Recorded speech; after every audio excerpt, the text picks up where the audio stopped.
Shalom Bapak Ibu Saudara yang dikasihi Tuhan. Mari sama-sama kita bawa hati kita, bawa hidup kita untuk menyembah Tuhan pagi hari ini. Kita hidup saat ini, itu semua karena kemurahan kasih anugerah Tuhan. Mari kita bawa hati kita masuk dalam hadirat-Nya. Terima kasih Tuhan, kami tahu Tuhan, kami hidup karena anugerah-Mu. Semuanya karena kasih kemurahan cinta-Mu dalam hidup kami. Kami mau tinggikan Engkau lebih lagi Tuhan, yang masuk dalam hadirat-Mu. Terima kasih Tuhan Yesus.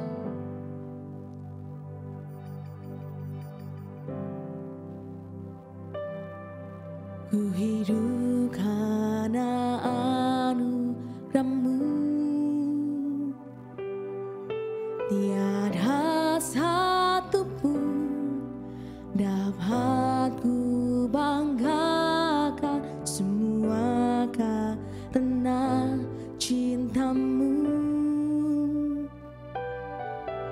Ini hidupku, pimpin jalanku,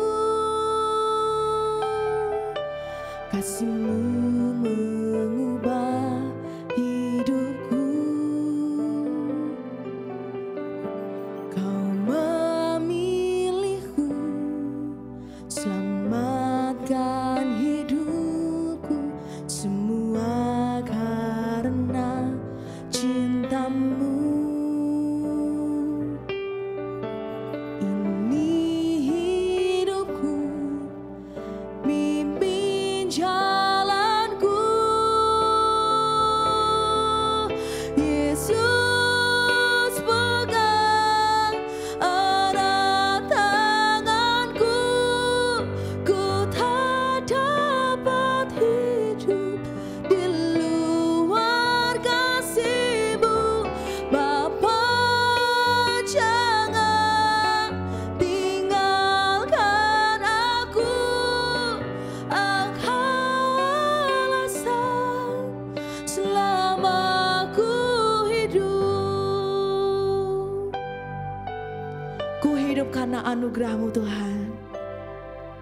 Ku hidup karena anugerah-Mu, tiada satu pun dapat ku banggakan, semua karena cinta-Mu. Ini hidupku, pimpin jalanku,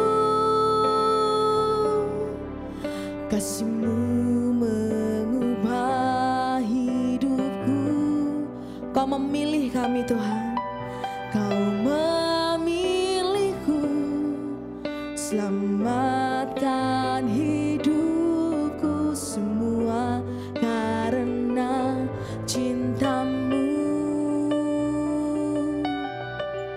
Ini hidupku, pimpin jalanku, Yesus pegang erat tanganku, ku tak dapat hidup di luar kasih-Mu. Bapa, jangan tinggalkan aku, Engkau alasan selama ku hidup. Yesus pegang erat tanganku, ku tak dapat hidup di luar kasih-Mu. Bapa, jangan tinggalkan aku, Engkau alasan selama ku hidup. Yesus pegang erat tanganku, ku tak dapat hidup di luar luar kasih-Mu Tuhan. Bapa, jangan tinggalkan aku, Engkau alasan selama aku hidup, Engkau alasan selama aku hidup, Engkau alasan selama aku hidup. Haleluya Yesus. Ya Rama Syarama ya Rama ya Rama ya Rama. Pegang erat tanganku, pimpin langkahku Tuhan. Jangan biarkan kami jauh dari-Mu.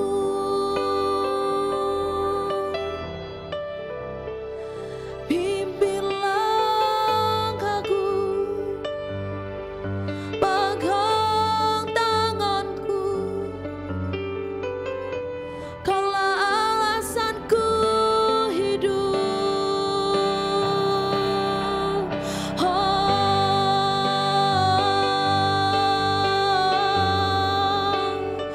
Kami perlu Engkau Tuhan, pegang tanganku.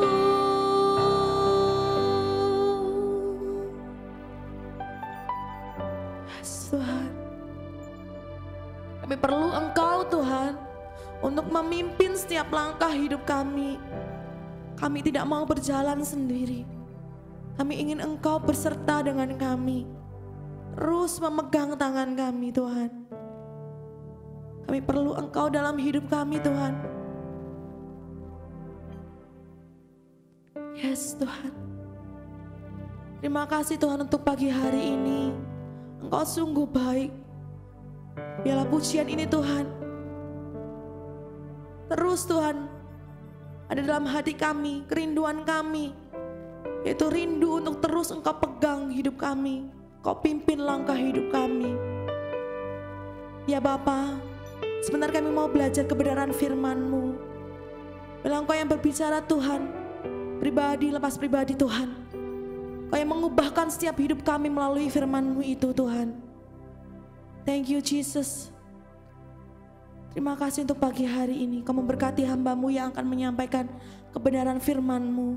Tuhan urapi, Tuhan pakai. Terima kasih Yesus. Kami serahkan doa ini hanya di dalam satu nama, Tuhan Yesus Kristus. Haleluya. Amin. Shalom Bapak Ibu yang dikasihi Tuhan. Pagi ini kita mau sama-sama belajar bahwa mempelai Kristus menyingkirkan rubah-rubah kecil. Kita tahu bahwa kekristenan bukan sekedar agama, karena kekristenan akan membawa perubahan dalam hidup kita dari manusia berdosa, makhluk yang hina, dan oleh kuasa darah Kristus kita boleh ditebus dan kita bisa menjadi anak-anak Allah. Dan tidak hanya menjadi anak-anak Allah, tetapi kita juga dipertunangkan dengan Kristus. Sehingga orang-orang percaya atau gereja disebut sebagai mempelai Kristus. Mari kita baca di 2 Korintus 11 ayat 2b. Karena aku telah mempertunangkan kamu kepada satu laki-laki untuk membawa kamu sebagai perawan suci kepada Kristus. Adakah kita menyadari bahwa saat kita menerima Yesus sebagai Tuhan dan Juru Selamat, kita tidak hanya diampuni dosa kita, tetapi kita juga dipertunangkan oleh Kristus. Dan ini menunjukkan bahwa begitu besar kasih Allah kepada manusia. Dan sebaliknya, karena karunia yang diberikan kepada kita atau kasih karunia yang diberikan kepada kita itu sangat besar, maka kita tidak boleh main-main dengan apa yang sudah Tuhan berikan kepada kita, dan kita dipertunangkan kepada Kristus sebagai perawan suci. Kita tahu bahwa Kristus adalah suci, bahwa Kristus adalah kudus, maka tidak mengherankan kalau Tuhan juga menginginkan bahwa mempelainya ada di dalam kekudusan. Karena Allah juga tidak bisa bercampur dengan dosa. Oleh karena itu Allah menuntun mempelainya untuk hidup di dalam kekudusan. Dan untuk memperlengkapi supaya manusia bisa hidup di dalam kekudusan, atau supaya mempelai-mempelai Kristus bisa hidup di dalam kekudusan, maka Tuhan berikan pengampunan dosa melalui darahnya. Kemudian firman Tuhan untuk menuntun kita berjalan di dalam kebenaran. Oleh karena itu, firman Tuhan seringkali disebut juga sebagai rel atau jalan kehidupan menuju kepada jalan kehidupan dan kebenaran. Seperti kereta api, ketika dia tidak berjalan di atas rel, maka kereta api itu akan terguling, kereta api itu akan jatuh. Demikian juga dengan kita Bapak Ibu, ketika kita berjalan di luar kebenaran firman Tuhan, ketika kita tidak mau berjalan pada rel kebenaran firman Tuhan, itu bisa membuat kita terguling jatuh di dalam kehidupan. Dan yang ketiga, Tuhan berikan juga kepada kita rohnya, yaitu Roh Kudus yang akan menjadi sumber kekuatan, guru, penolong, pendamping, dan penopang di dalam kehidupan kita. Dan perlu kita ketahui bahwa respon manusia itu juga sangat menentukan. Adakah kita benar-benar menjadi mempelai Kristus, sehingga kita memiliki hubungan yang intim dan manis sebagai selayaknya seorang mempelai? Ataukah saat ini kita sekalipun dipertunangkan dengan Kristus, tetapi kita tidak memiliki hubungan yang intim, kita berjalan sendiri-sendiri, tidak ada kesatuan dan persatuan? Mari kita belajar dari gadis sulam yang begitu menjaga pertunangannya, yang begitu menghargai pertunangannya. Kita baca di Kidung Agung 2 ayat 15. Tangkaplah bagi kami rubah-rubah itu, rubah-rubah kecil yang merusak kebun-kebun anggur kami yang sedang berbunga. Dari ayat ini kita bisa memahami bahwa gadis sulam benar-benar menjaga kebun anggurnya. Kebun anggur di sini adalah melambangkan kehidupan. Kehidupan yang sedang berbunga, yang sedang indah, di mana gadis sulam sedang berbunga-bunga dengan cintanya kepada kekasihnya. Dan di sini dikatakan bahwa gadis sulam tidak mau ada rubah-rubah kecil di dalam kebun anggurnya, sehingga dia meminta, tangkaplah bagi kami rubah-rubah itu. Gadis sulam tidak mau ada hal-hal kecil yang bisa, atau rubah-rubah kecil yang bisa menggerogoti cinta kasihnya kepada sang mempelai di kemudian hari. Mungkin kita tidak merasakan bahwa seekor rubah yang kecil bisa membinasakan kebun anggurnya. Tetapi kita tahu bahwa persoalan itu tidak dimulai dari hal yang besar, tetapi dari hal-hal yang kecil, yang kalau tidak kita perhatikan, hal-hal kecil itu bisa menggerogoti dan akhirnya bisa menghancurkan. Demikian juga di dalam hubungan kita dengan Tuhan. Jika kita tidak membereskan hal-hal yang kecil, hal-hal yang tidak berkenan di hadapan Tuhan, itu bisa menghancurkan hubungan kita dengan Tuhan. Sebagai contoh, Bapak Ibu, ada orang yang mengatakan bahwa berhutang itu adalah hal yang biasa, karena setiap orang juga sering melakukannya, bahwa setiap orang pernah berhutang di dalam kehidupannya. Tetapi Bapak Ibu, jika kita tidak memperhatikan hutang-hutang kita, itu bisa menjadi malapetaka di dalam kehidupan kita. Oleh karena itu, kita perlu saat mau berhutang, kita harus berkonsultasi dulu dengan Tuhan. Kita harus berkomunikasi dengan Tuhan. Adakah ini sebagai solusi bagi kita? Memang Bapak Ibu, ketika kita berhutang, itu sepertinya solusi yang pintas, yang cepat mengatasi masalah kita. Tetapi perlu kita ingat, itu cara mengatasi hanya sesaat. Karena Tuhan belum tentu menghendaki cara kita berhutang. Misal, ada orang yang kesulitan keuangan untuk berobat, untuk sakit penyakitnya, dan akhirnya dia memilih untuk berhutang, untuk berobat. Nah, Bapak Ibu yang dikasihi Tuhan, sepertinya itu jalan pintas, jalan untuk bisa menyelesaikan masalahnya untuk dia bisa berobat. Tetapi benarkah itu solusi? Ketika dia hutangnya menumpuk, pada akhirnya dia bingung bagaimana dia harus membayar hutangnya. Padahal kalau dia bertanya kepada Tuhan, Tuhan sanggup menyelesaikan sakit penyakitnya tidak dengan cara berhutang, tetapi dengan cara mujizat. Tuhan mampu memberikan kesembuhan kepada kita dengan cara Tuhan. Oleh karena itu Bapak Ibu, jangan pernah kita terjerat dengan hutang.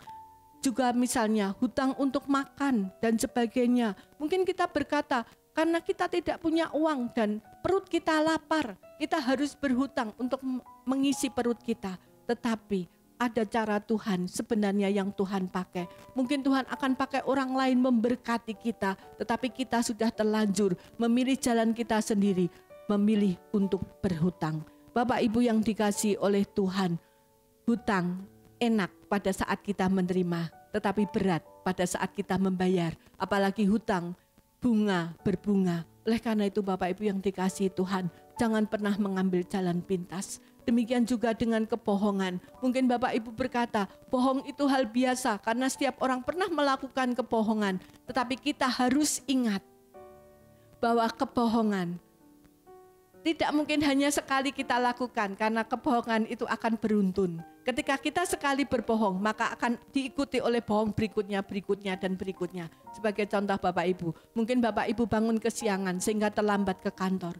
Ketika bagian personalia bertanya, kenapa engkau terlambat? Mungkin kita malu mengatakan sebenarnya. Alasan sebenarnya kita bangun kesiangan, kita malas mandi, tetapi kita berkata, oh tadi kebanan Pak. Lah ketika bagian personalia bertanya lagi, lalu bagaimana solusimu? Dia berkata, wah maaf sekali Pak, ini terlambatnya panjang karena tadi tidak ada tambal ban, sehingga saya harus menuntun kendaraan saya dan berjalan sangat panjang. Itu kebohongan yang dilakukan kedua. Kemudian ditanya lagi, lalu kamu bertemu dengan tambal bannya di mana? Oh itu Pak, di dekat pasar. Itu kebohongan yang ketiga. Jadi Bapak Ibu, jaga hidup kita sesuai dengan firman Tuhan. Kita mau jaga kebun kehidupan kita, jangan biarkan rubah-rubah kecil mengganggu kehidupan kita. Karena kalau hubungan kita dengan Tuhan penuh dengan kebohongan, maka lama-kelamaan hubungan kita dengan Tuhan akan menjadi suam. Kita lebih banyak mengandalkan pikiran kita sendiri. Kita kurang berkonsultasi dengan Tuhan. Dan pada akhirnya, lama-kelamaan kita tidak peka lagi mendengar suara Tuhan. Lama-kelamaan kita jatuh di dalam dosa. Dan dosa yang kecil akan menjadi dosa yang besar. Jika seseorang mau berselingkuh Bapak Ibu, bukankah dia sudah tahu bahwa berselingkuh itu dosa? Tetapi karena dia tidak bisa mengendalikan diri dan memakai berbagai alasan, akhirnya dia melakukan. Dan pada akhirnya pola hidup dosa itu menjadi kebiasaan. Dan kalau itu sudah menjadi kebiasaan kita, maka hidup kita tidak lagi mencerminkan kerajaan Allah. Mari Bapak Ibu yang dikasihi oleh Tuhan, pagi hari ini saya mengajak Bapak Ibu untuk menangkap rubah-rubah kecil yang mengganggu kehidupan Ibu. Bapak Ibu, mari pagi hari ini kita selidiki apa yang menjadi rubah-rubah kecil di dalam kehidupan kita. Ubah pola hidup kita menjadi sesuai dengan firman Tuhan. Saya ajak Bapak Ibu terus berjalan di atas rel kebenaran firman Tuhan, supaya Bapak Ibu perjalanannya selamat sampai kepada tujuan. Artinya kita tetap ada di dalam hadirat Tuhan dan kuasa Tuhan akan dinyatakan dan kita akan semakin naik terbang bersama dengan Tuhan. Mari pagi hari ini kita bersama-sama berdoa. Bapa di surga, pagi hari ini kami datang kepadamu Tuhan. Engkau lawat setiap anak-anak-Mu untuk mengenali rubah-rubah kecil yang ada di dalam kehidupan mereka. Ajar mereka pagi hari ini untuk berkomitmen, mengambil satu keputusan untuk menangkap rubah-rubah kecil itu. Dan tidak membiarkannya untuk hidup di dalam kehidupannya. Karena kami tahu Tuhan, kuasa kegelapan senantiasa mengintai kami. Kuasa kegelapan senantiasa membisikkan hal-hal yang negatif, yang tidak sesuai dengan firman Tuhan. Tetapi itu merupakan jalan pintas kedagingan kami untuk menyelesaikan sebuah masalah.